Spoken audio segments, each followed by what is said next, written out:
Semangat pagi, mitra nasa dimanapun berada. Mudah-mudahan kawan-kawan, sahabat sekalian di rumah pada saat ini tetap dalam kondisi yang sehat walafiat, bisa menjalankan segala aktivitas dimanapun, kapanpun, dan menjalankan bisnis NASA juga dalam keadaan yang lancar semuanya. Pada kesempatan pagi hari ini, kami berkesempatan untuk melihat langsung eksklusif dari tambak yang berteknologi NASA dan juga berteknologi nanobubble. Nah, untuk lebih jelasan nanti akan kita sampaikan juga apa itu teknologi NASA secara lebih mendalam dan teknologi nanobubble, sehingga kita bisa mendapatkan udang-udang yang sehat, udang-udang yang berkualitas tinggi, yang produksinya bagus, sehingga petambak nantinya tetap tenang dalam berbudidaya, mendapatkan hasil yang bagus, yang luar biasa baiknya. Nah, kita juga lihat di belakang kita, ini adalah proses pemanenan secara parsial.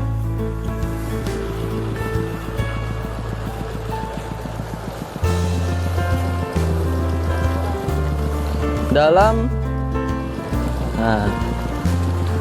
budidaya udang itu umumnya memang dilakukan 2 kali pemanenan. Ada yang dilakukan panen secara parsial atau sebagian, ada juga yang dipanen secara total. Nah, panen secara parsial itu juga biasanya dilakukan secara 2 kali bertahap. Untuk apa? Untuk memang mengurangi populasi di tambak kita. Nah, kalau kita lihat memang kolam yang di belakang kami, di belakang saya, itu adalah kolam dengan padat tebar yang tinggi. Dengan luas 1000 meter diisi 100.000. Artinya sini sudah masuk ke tambak yang intensif. Per meter persegi diisi kurang lebih 100 ekor tambak. Nah, kita lihat kondisinya juga tetap sehat, tetap bagus, dan mendapatkan hasil yang tinggi. Nah, nggak apa-apa kalau mau ke situ. Panen ini dilakukan di pagi hari, memang sebaiknya dilakukan di pagi hari pada saat DO yang tidak terlalu tinggi, rendah.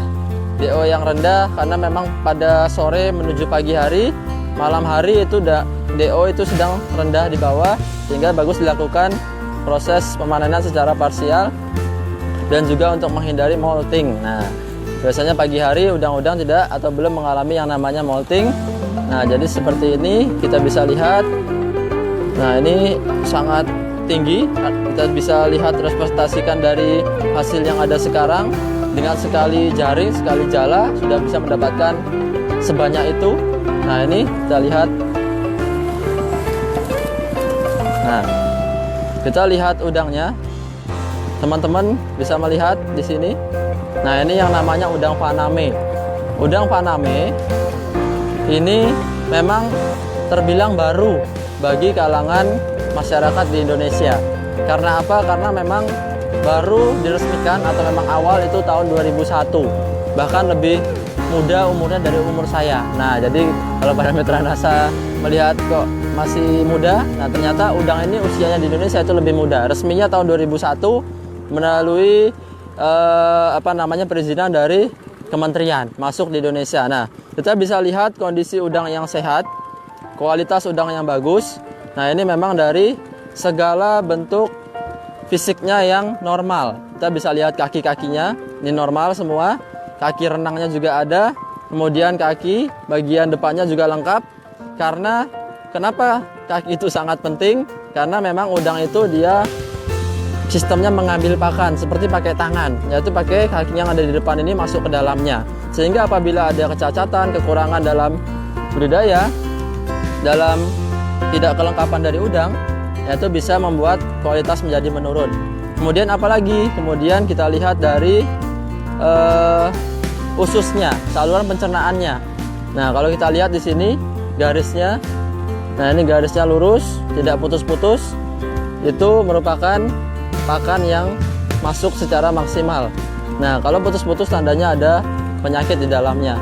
Nah, jadi seperti itu kurang lebih.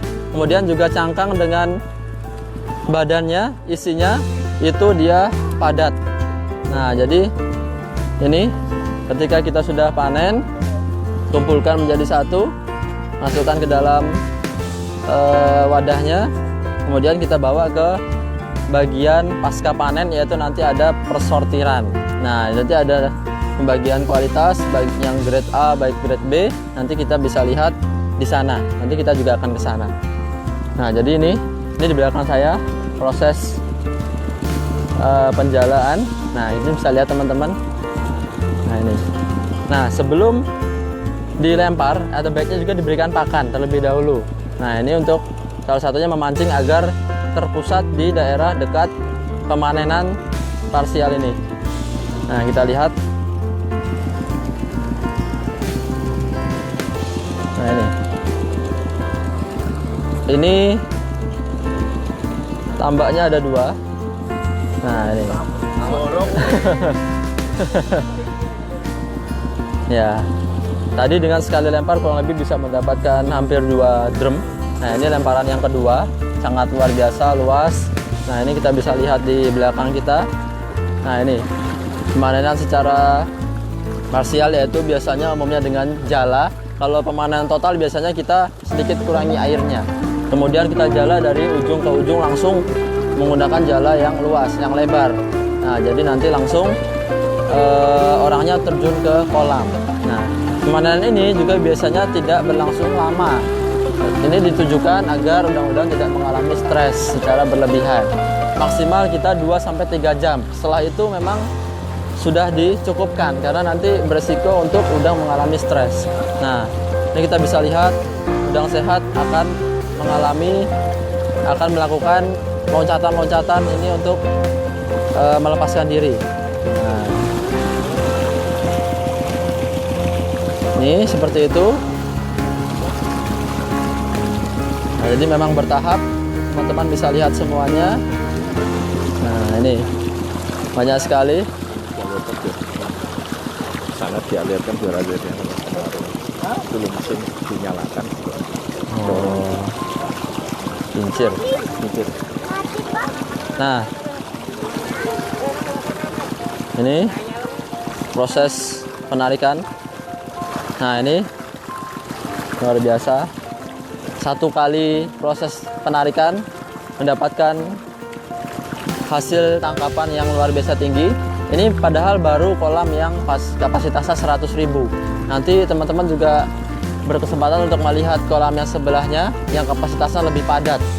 Nah, dengan kepadatan tinggi, udang pun tetap dalam kondisi yang sehat seperti ini. Ini luar biasa dengan penanganan, dengan langkah-langkah budidaya yang tepat sehingga tetap menghasilkan udang-udang yang kondisi yang baik.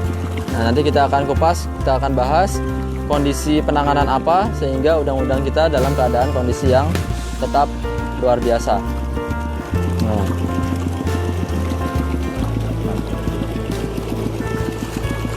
Teman-teman semua sudah mulai bisa menyaksikan, luar biasa, terima kasih hadir, Sumeneb hadir, Vietnam hadir. Wah, luar biasa, Vietnam ada dari berbagai wilayah, berbagai daerah.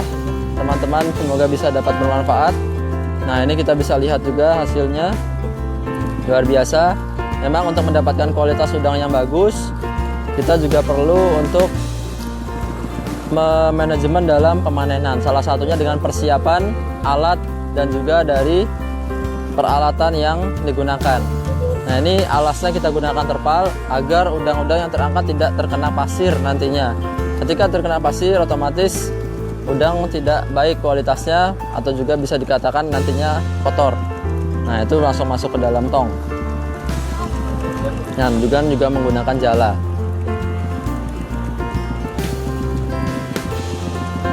Nah, lihat kincir, Pak. Di kolam tambak ini kita juga melihat ada yang namanya kincir. Nah, di situ ada kincir 1, di sebelah sana juga ada kincir.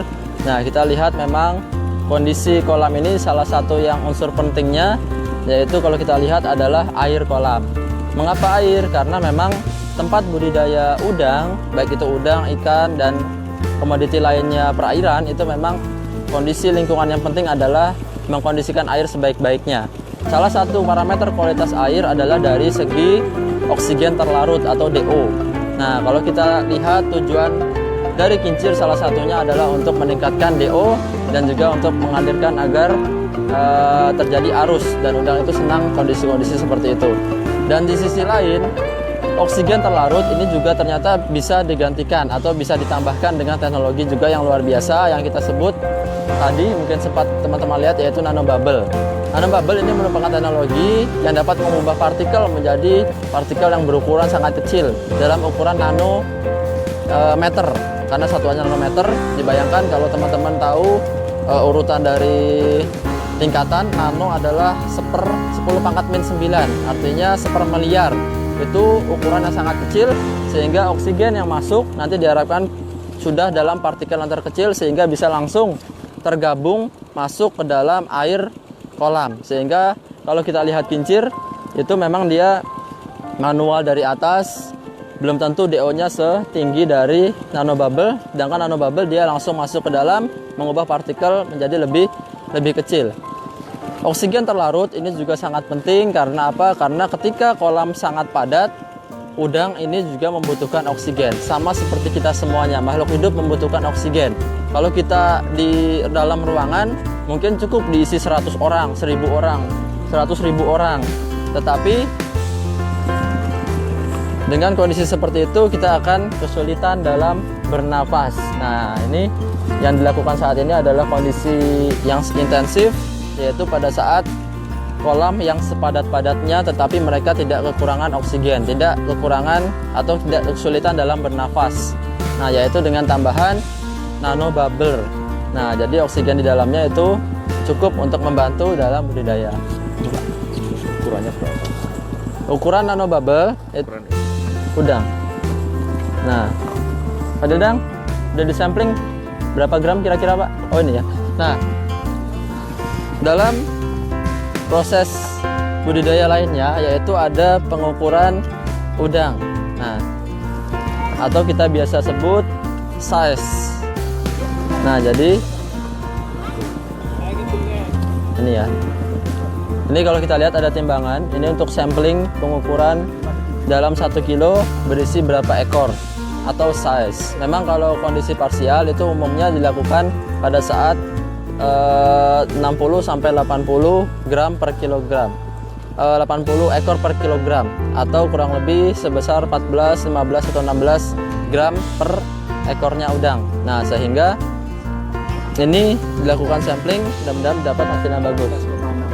Gram. Nah, jadi setelah melalui proses sampling ini, kita dapat simpulkan bahwa ini gramnya pada saat pemanenan ini yaitu 13,6 gram atau kurang lebih size-nya sekitar 70-80 ya, sekitar seperti itu. Dan ini memang kondisi panen parsial yang baik, yang tepat. Yang kedua, Pak ya? Ini yang kedua. Nah, jadi yang biasanya ada panen itu dilakukan ketika 100, mulai 100, kemudian yang kedua 60 sampai 80. Nanti kalau sudah panen total itu sudah sebesar-besarnya atau ukuran-ukuran 40, 60 dan sebagainya. Nah, jadi kemarin parsial yang pertama ukuran 100, artinya 1 kg isi 100 ekor, dan pada saat parsial yang kedua ini size-nya 73. Nah, jadi 1 kilo isi 73. Jadi memang ukuran udang ditambah itu adalah menggunakan size. Nah, jadi teman-teman nanti di lapangan juga akan mengenal namanya istilah-istilah dalam budidaya perudangan. Yang pertama salah satunya adalah size tadi. Size adalah ukuran dalam 1 kilo, banyaknya udang dalam 1 kilo. Kemudian juga ada yang namanya DOC. DOC-nya berapa ya, Pak Dadang? DOC berapa, Mas, ini? 95 hari. Nah, jadi juga ada istilahnya DOC. DOC itu Day of Culture. Kalau di peternakan juga ada DOC tapi berbeda. DOC ada Day Old Chick atau anak ayam. Tapi kalau ditambah udang itu adalah usia umur udang, Day of Culture. Nah, jadi ini usia ke 93 tadi kalau nggak salah. Dipanen di bobot seperti itu dengan kepadatan udang yang luar biasa padat. Nah, artinya dengan kondisi padatan seperti itu tidak masalah, hasil tetap bagus dan mendapatkan size 73. Nah, belum lagi nanti ada istilah-istilah lainnya.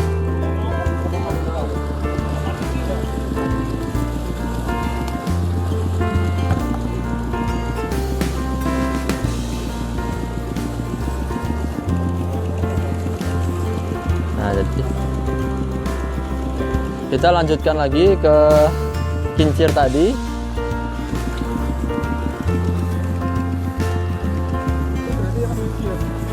Nah, kalau kita bicara kincir itu berarti juga salah satu membicarakan tentang kualitas air tambak. Kualitas air tambak itu memang ada beberapa faktor, beberapa yang harus dilakukan. Itu antaranya adalah DO tadi, oksigen terlarut, kemudian ada salinitas, kemudian juga temperatur, suhu, kecerahan air nanti juga diukur, kemudian juga ada warna air. Kurang lebih yang paling sering dilakukan adalah itu. Yang pertama kalau kita lihat tentang DO, oksigen terlarut itu memang normalnya sekitar 4 ppm. Nah, jadi kondisi 4 ppm itu kondisi yang terendah, mungkin bisa sampai 3 atau 3,5 toleransinya, lebih tinggi lebih bagus. Dan dengan tambahan teknologi nano, itu ternyata kita bisa mampu tingkatkan oksigen terlarutnya, terbukti dengan kolam yang tidak terlalu luas seperti ini, kita bisa tingkatkan kepadatannya. Nah, mengukur DO itu dengan yang namanya DO meter. Nah, nanti selain kesempatan mudah-mudahan kita juga bisa langsung melakukan pengukuran secara langsung, yaitu dengan menggunakan DO meter. Kemudian pengukuran yang kedua, itu yang penting bagi pengukuran air adalah salinitas. Salinitas ini diukur dengan yang namanya refraktometer. Nah, jadi nanti lain kesempatan juga mudah-mudahan kita bisa mengukur kualitas airnya dengan alat itu, dengan cara menembakkan, nanti kita lihat salinitasnya itu. Salinitas merupakan kadar garam atau kepayauan airnya. Normalnya sekitar 15 sampai 25 sampai 30 toleransi, itu bisa mampu udang hidup berbudidaya di sana. Kalau memang terlalu rendah, kita bisa tambahkan KCl. Nah, ini untuk menambahkan kadar garamnya kurang lebih 1 ppm pertambahannya. Nah, itu salah satunya. Kemudian yang ketiga tadi dari pH. Jadi memang kualitas air ini bermacam-macam. Yang paling sering adalah tadi DO, kemudian salinitas, temperatur, pH, kecerahan, dan warna air. Tadi yang ketiga kita bahas yaitu tentang pH. pH ideal memang sekitar 7 sampai dengan 8 atau pH netral. Jika memang pH terlalu rendah, ini kita berikan yang namanya dolomit atau kapur. Nah, pada saat proses pemanenan ini juga salah satu yang dilakukan itu adalah penambahan dolomit dulu di awal sebelum kita pemanenan, H-1 hari. Tujuannya apa? Tujuannya agar pH air meningkat drastis sehingga udang tidak melakukan proses yang namanya molting. Nah, untuk molting nanti juga kita akan bahas sendiri apa itu molting, seperti apa dan sebagainya. Mudah-mudahan kita nanti bisa temukan ada udang yang melakukan proses molting. Nah, ini kita lempar jala lagi.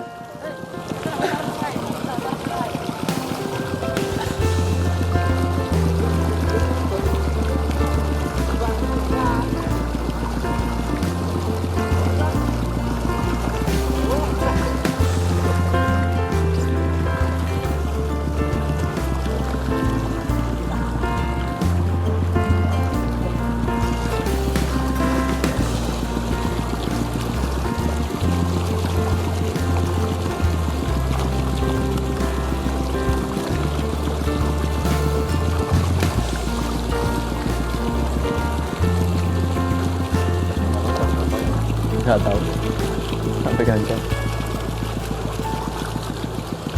Nah, jadi proses parsial ini, pemanenan udang ini, memang kalau kita lihat hasil dari yang umumnya ada, hasil-hasil penelitian, memang semakin padatnya udang di kolam itu memang semakin memperlambat pertumbuhan udang, sehingga kita lakukan pemanenan secara bertahap untuk mengurangi beberapa populasi, sehingga nanti sisanya akan kita besarkan sebesar-besarnya.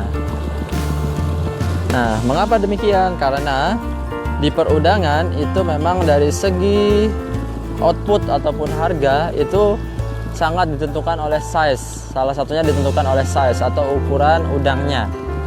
Size ini ketika size semakin kecil itu memang harga semakin tinggi. Tadi kalau mungkin ada yang sempat terlewat tentang size merupakan ukuran ukuran berapa banyak udang dalam 1 kg. Nah, jadi kalau 1 kg size-nya 40, berarti 1 kg isinya 40 ekor. Kalau 80 berarti 80 ekor. Kalau 100 berarti 100 ekor. Nah, tadi apabila udang semakin besar, otomatis udangnya size-nya semakin kecil. Karena semakin besar dibagi 1000 nanti semakin kecil. Size-nya semakin kecil size memang harga semakin tinggi. Kalau kita lihat di periode sebelumnya memang kenaikan satu size itu memang selisih harganya kurang lebih sekitar Rp300. Nah, jadi kalau kita tahu bahwa ini dipanen di size 70 misalnya, hitungan size awalnya misalnya harga 100, size 100 atau 1 kilo isi 100 harganya adalah 150.000 misalnya. Kalau kita jual size 70 berarti ada selisih 30 size-nya. Selisih 30 ini kita dapatkan dari 100 tadi dikurangi 70 dapatnya adalah 30. Selisih size 30 ini kalau dikalikan kenaikan size adalah 100, 300 kurang lebih ada 300 dikali 30 yaitu 9.000. Sehingga pada kesempatan pagi hari ini kita bisa panen atau kita jual harga kurang lebih 50.000 ditambah selisih size-nya 9.000 yaitu 59.000. Nah, tetapi memang nanti tetap ada proses sampling, tetap ada proses sortiran, mana yang memang ukurannya seragam, mana memang yang kualitas bagus dan mungkin ada perbedaan kualitas lainnya. Nah, jadi seperti itu sehingga tujuan akhir tetap kita budidayakan sebesar-besarnya. Tujuannya memang mendapatkan size kecil atau mendapatkan ukuran udang yang besar sehingga nanti harga jual bisa menjadi lebih tinggi. Nah, untuk size ini memang tantangan bagi para petambak yaitu mempertahankan lingkungan tambak atau daya dukung lahannya itu tetap bagus. Karena apa? Karena memang semakin besar udang itu otomatis tantangannya semakin banyak. Tantangan semakin banyak itu apa maksudnya? Yaitu udang-udang tetap akan melakukan fisiologis yang tetap normal, tetap melakukan pakan, tetap mengeluarkan kotoran. Sedangkan air ditambah, lingkungan ditambah itu tetap sama saja. Sehingga perlu dilakukan manajemen atau pengendalian lahan yang perlu strategi yang lebih bagus. Nah, sehingga tantangan ini yang kita bisa pecahkan pada kesempatan ini yaitu dengan menggunakan teknologi NASA kita bisa lakukan sukses budidaya yaitu dengan pengendalian dari airnya atau lingkungannya itu sendiri dan juga dari nutrisi pakan udangnya. Nah, sekarang kita membahas sedikit banyak tentang pengendalian lingkungan. Jadi memang salah satu faktor penting dalam budidaya perudangan atau budidaya udang adalah dari manajemen pengendalian lahan. Pengendalian lahan ini kita bisa bagi menjadi 4 macam. Yang pertama adalah memperhatikan konstruksi lahan atau kolam. Nah, sekarang kita bisa lihat konstruksinya yaitu pinggir lahan ini jangan sampai dia terlalu lembek atau tidak terlalu tinggi. Nah, ini kita bisa lihat pinggir-pinggirnya juga diberikan terpal. Nah, ini harus kuat karena apa? Karena jangan sampai dia ambrol atau longsor. Nah, ini bisa berbahaya, nanti udang juga tidak nyaman berada di lahan.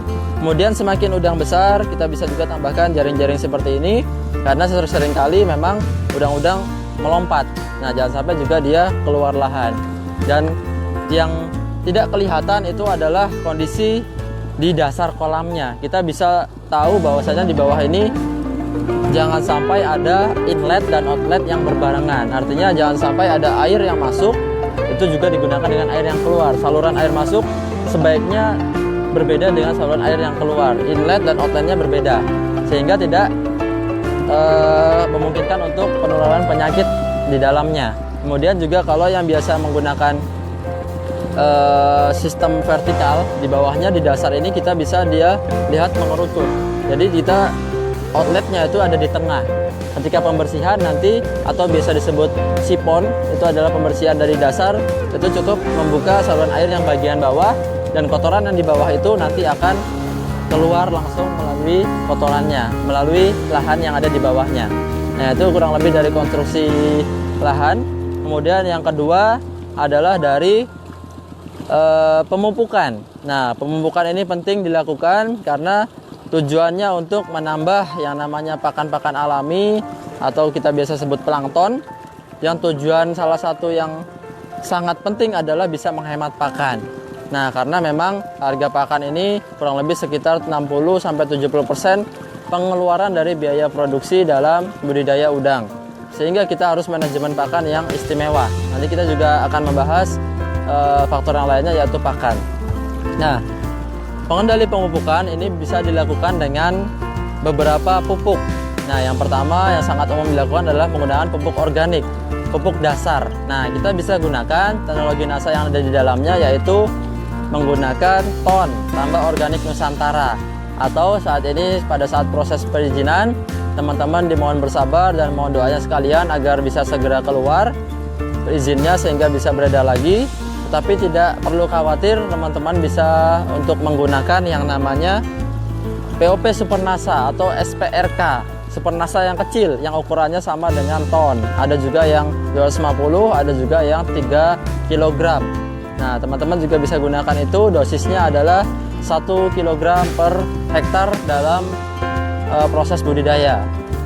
Jadi, penggunaannya bisa sebelum tebar atau pada saat proses pengeringan itu, atau juga bisa saat sudah berisi air. Nah, yang kita lakukan adalah setiap 10 hari sekali sampai dengan panen. Ulang lagi yang informasi Yang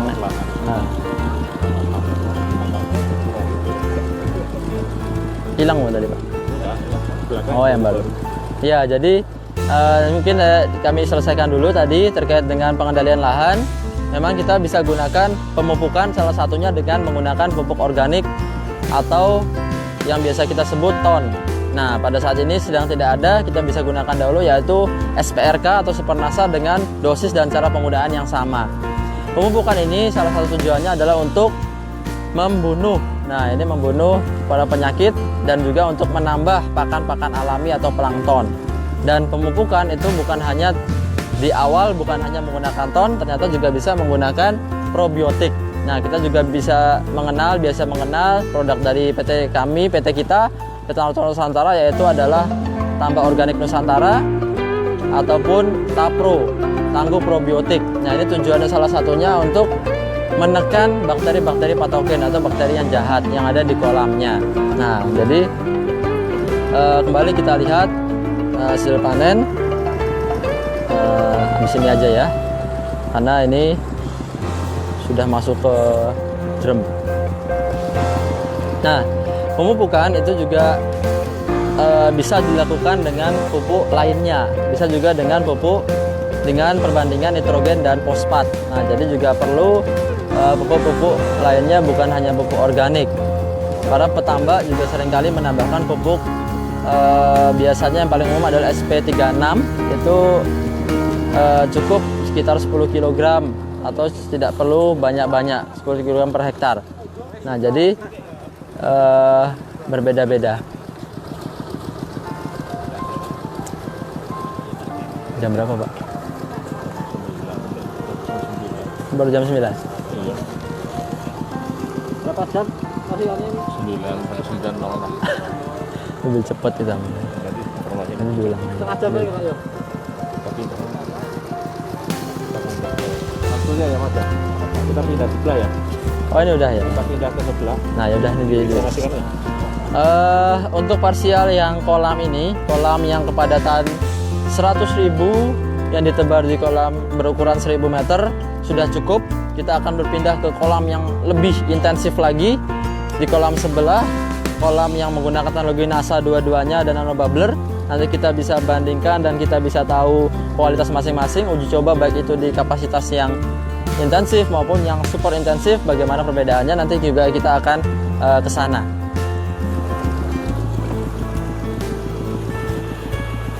Nah, bagi informasi bahwasanya memang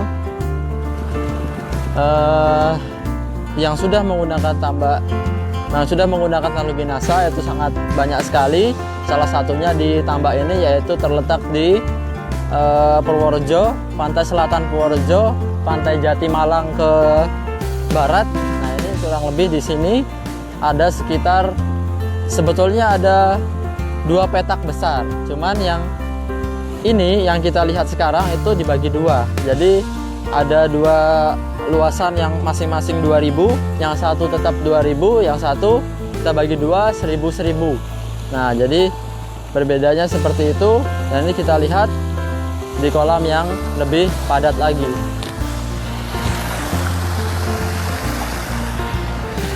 Nah, mungkin tadi kalau kita lihat kincir yang lebih jauh, ini adalah kincir juga yang lebih dekat. Memang kincir itu sangat bervariasi, baik itu kincir yang daya geraknya melalui dinamo atau diesel, ada juga yang menggunakan listrik. Nah, ini menggunakan listrik. Nah, jadi memang bervariasi sekali. Yang penting tujuannya sama, untuk menambah oksigen dalam air. Nah, ini kincir yang kita lakukan. Cukup, tidak perlu banyak-banyak karena kita sudah dibantu dengan yang namanya nano bubbler atau pensuplai oksigen yang sangat luar biasa bagus. Tadi kalau teman-teman yang baru datang mungkin ketinggalan informasi, kami sampaikan kembali bahwasanya ini merupakan teknologi yang sudah tambak yang sudah berteknologi NASA dan juga menggunakan nano bubbler, teknologi yang dapat mengubah ukuran partikel menjadi lebih kecil berukuran nano.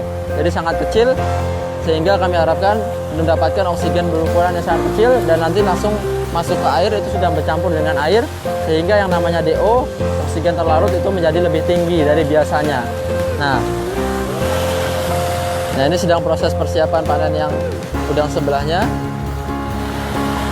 Ini sangat padat sekali teman-teman. Banyak SPRK caranya.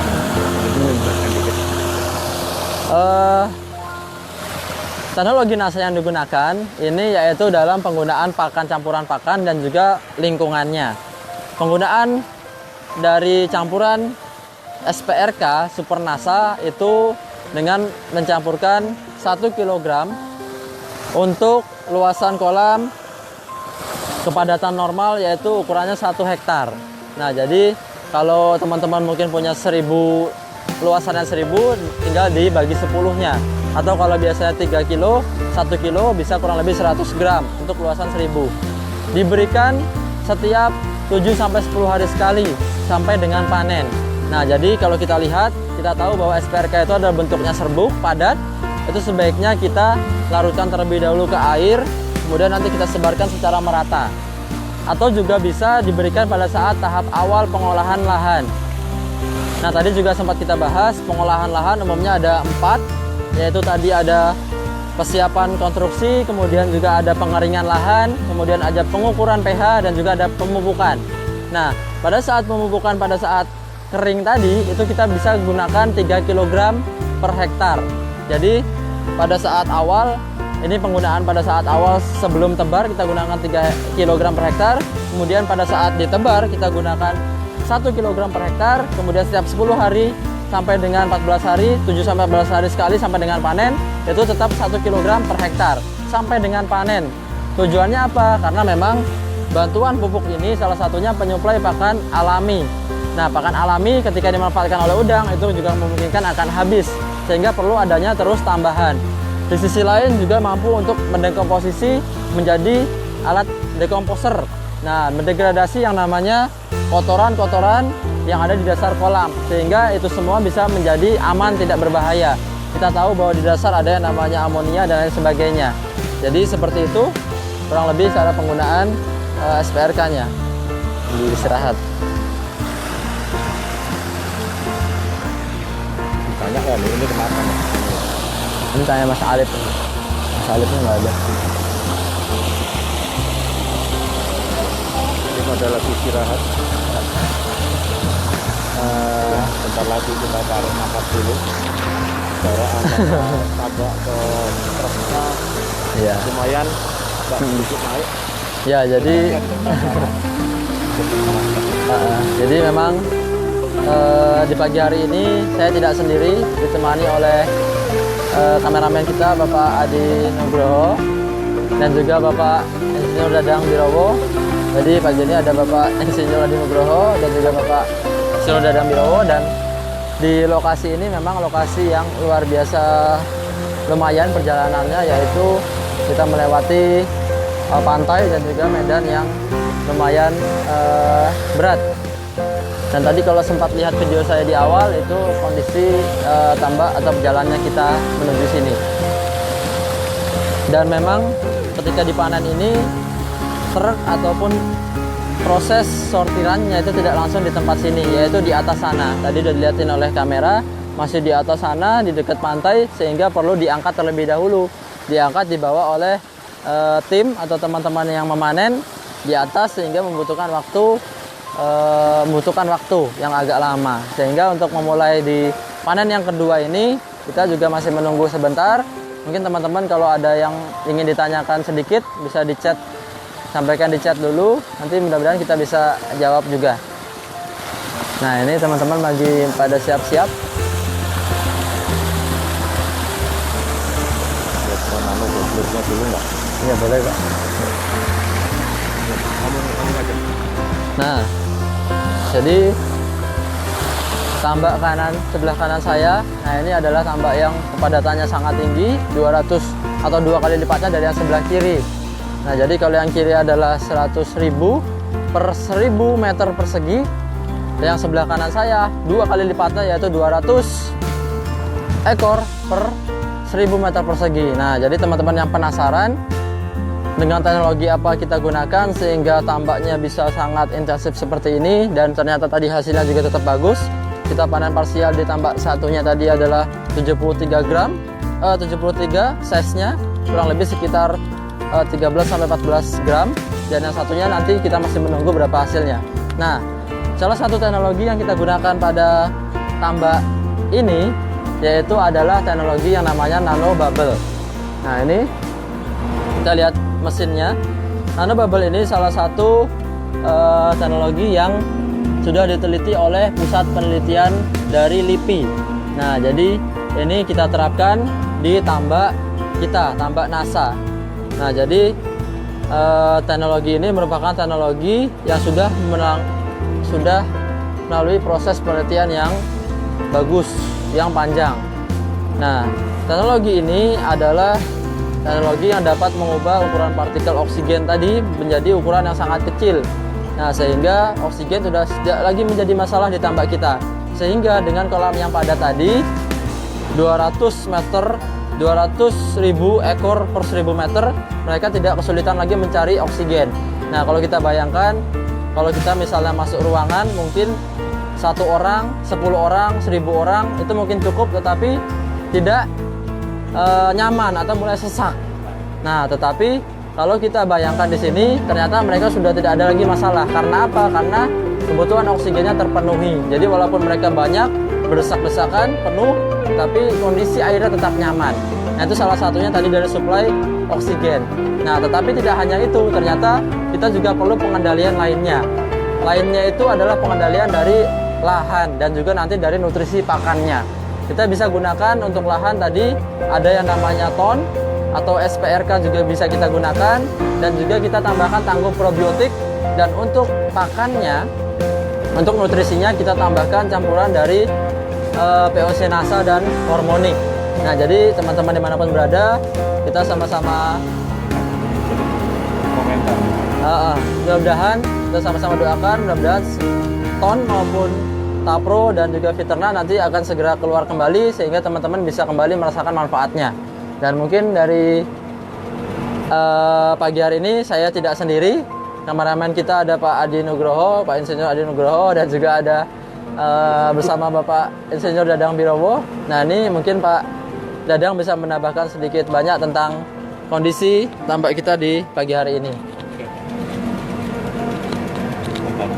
Salam bertemu lagi pemirsa di seluruh Nusantara. Jadi ini adalah tambak kita yang di Purworejo. Di sini kita memang menerapkan teknologi yang terbaru yaitu nano bubbler.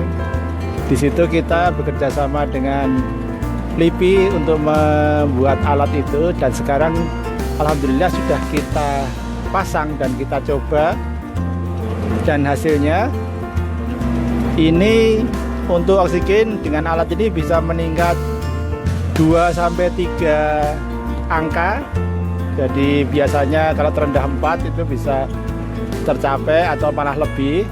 Nah, terus alat ini juga sangat membantu, dibuktikan bahwa hari ini kita bisa panen parsial kedua. Jadi di saat corona ini biarlah kita yang bekerja dan menghasilkan panen untuk Anda. Jadi alhamdulillah dengan alat ini semoga bisa untuk petambak-petambak yang lain. Jadi supaya hasil panennya lebih terjamin. Memang selain mesin nano ini, kita juga sangat didukung oleh teknologi NASA tentang pakan. Jadi tambahan pakan dalam hari ini ada Hiterna, ada PLC NASA, ada Tangguh dan Ton yang membuat air akan tetap terjaga. Ini dibuktikan kalau tadi banyak buihnya itu kondisinya basah. Kalau di lain tempat mungkin tidak terlalu berbuih, berarti tingkat basahnya lebih rendah atau lebih asam. Dengan teknologi tingkat basah yang tinggi, maka mikroba-mikroba yang merugikan itu akan lebih tertekan, sehingga penyakit akan lebih kecil kemungkinannya untuk muncul kembali. Karena kalau diukur kadarnya mikrobanya tetap ada, tetapi tidak merugikan. Kalau kondisinya asam, dia akan sangat merusak udang. Nah, ini semoga saja teknologi NASA ini bisa jadi ramuan yang paling jos untuk petambak-petambak semua ke depannya. Jadi oke, sementara itu dulu tambahan saya. Kita bisa melihat kalau mau ada pencampuran pakan dengan NASA dan juga sortasi udang. Silahkan. Ini saya kembalikan ke Pak Dimas lagi. Terima kasih Pak Dimas. Oke, terima kasih Pak Dadang tambahannya. Bahwasanya memang seperti itu, kita menggunakan teknologi yang sangat terbaru, harapannya mendapatkan hasil yang luar biasa bagus, sehingga nanti bisa menjadi parameter bagi teman-teman berbudidaya di beberapa daerah lainnya. Nah, mungkin sekarang kita bisa lihat, belum mulai ya, sortir ya, mungkin persortiran.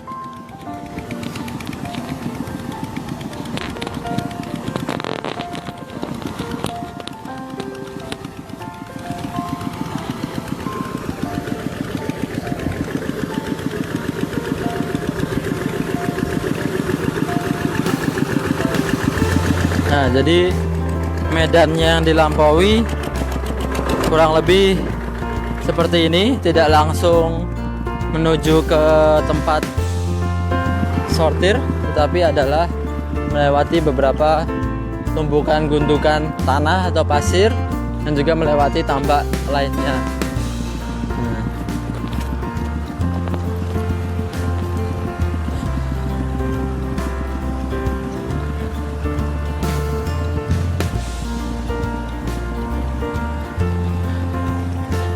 Ini tambak kita saksikan di kanan dan kiri. Ini masih pada tahap proses pengendalian awal. Sebelah kiri ini yang belum ditebar, ini masih proses penyiapan lahan. Ketika pemupukan mulailah dari sini sebelum kita tebar benihnya. Seminggu atau 10 hari itu sudah bisa diproses pemupukan. Kemudian H-3 atau hari H itu dilakukan proses pemberian kaporit, juga bisa untuk membersihkan lagi. Nah, ini kita sampai tempat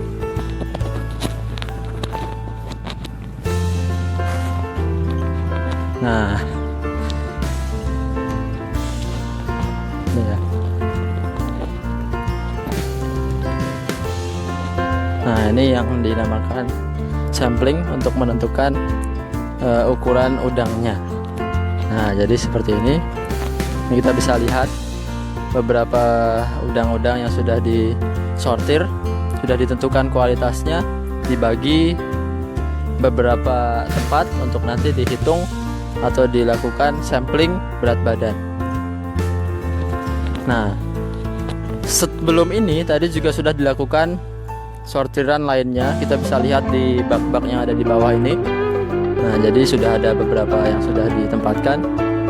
Nah, ini dihitung. Nah, ini sampling 270.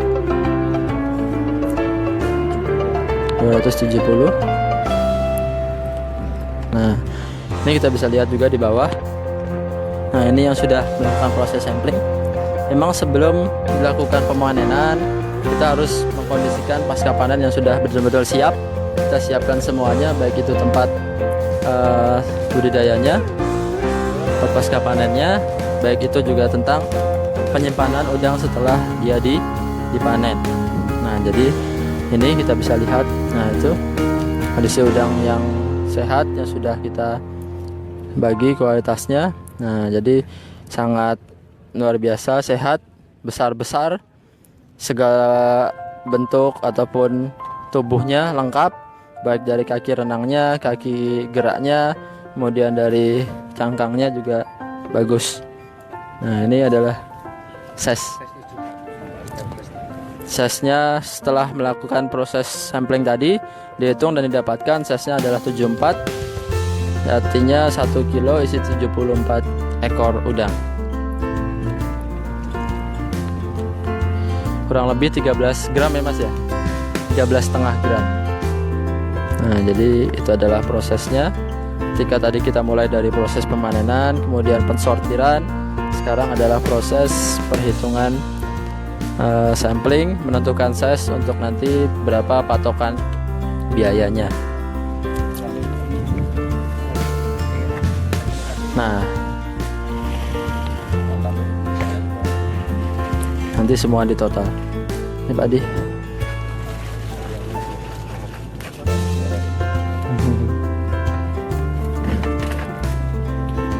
Ya. Jadi karena memang ukuran untuk mencapai keseragaman itu berbeda-beda, banyak sekali, sehingga semua harus disampling, semua dijadikan satu, nanti kita timbang secara berbarengan. Nah, ini untuk mengukur satu persatu, untuk mengukur, menghitung jumlah dari udang yang akan dipanen pada pagi hari ini. Nah, tadi saya sampaikan bahwasannya memang ini ada beberapa keranjang yang akan dihitung, dan ini adalah proses pasca panen, sehingga pada saat proses pemanenan kita tidak menurunkan kualitas udangnya. Kita juga siapkan umumnya adalah cooling. Nah, seharusnya memang idealnya seperti ini. Kita bisa gunakan es, itu 1 banding 1. Artinya nanti disusun juga bisa satu di bawah udang, di atas es, atas udang lagi, ataupun nanti menyesuaikan. Nah, ini yang perlu dipersiapkan sebelum ada. Nah, ini juga akan nanti dibawa menuju Jakarta. Jadi kita panen di Purworejo, teman-teman Jakarta yang merasakan. Nah, tetap yang Jakarta tetap di rumah saja, biar yang di sini yang bekerja. Jadi seperti itu. Ini luar biasa. Beberapa keranjang yang didapatkan.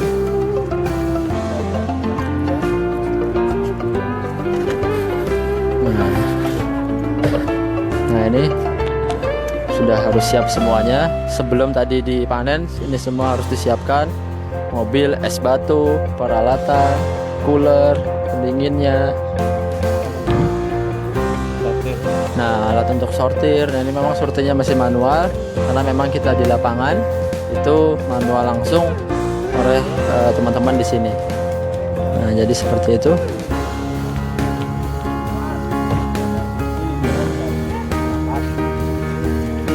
Nah, ini luar biasa. Sehingga tadi didapatkan size kita ukurannya adalah 74. 1 kilo isi 74.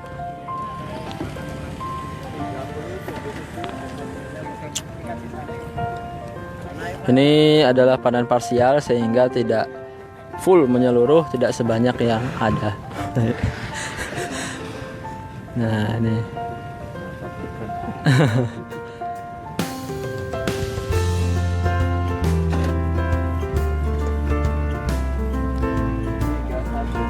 Nah, tapi walaupun parsial sudah mendapat hasil yang banyak dari kolam yang hanya 1000 meter persegi, itu juga mendapatkan hasil yang tinggi sekali, yang banyak sekali. Ini hingga berkeranjang-keranjang, dikalikan nanti berapa kilo tiap keranjangnya, nanti juga akan kita dapatkan, kita bagikan informasi kepada seluruh para mitra NASA dimanapun berada.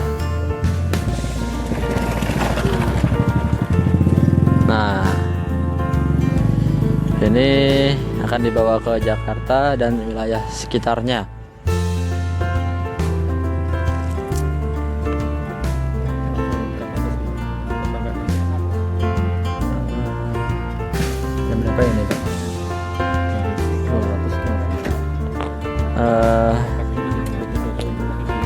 Ya boleh. Mitra Nasa dimanapun berada, sambil menunggu ini selesai, nanti kami akan kembali sampaikan lagi. Kita cut dulu, sementara kita potong dulu. Nanti mungkin sekitar 15-30 menit lagi kita akan mulai lagi di pemanenan tambak yang kedua, kolam yang kedua, mulai dari awal lagi. Terima kasih, selamat menunggu dan mengikuti di sesi selanjutnya. Semangat pagi.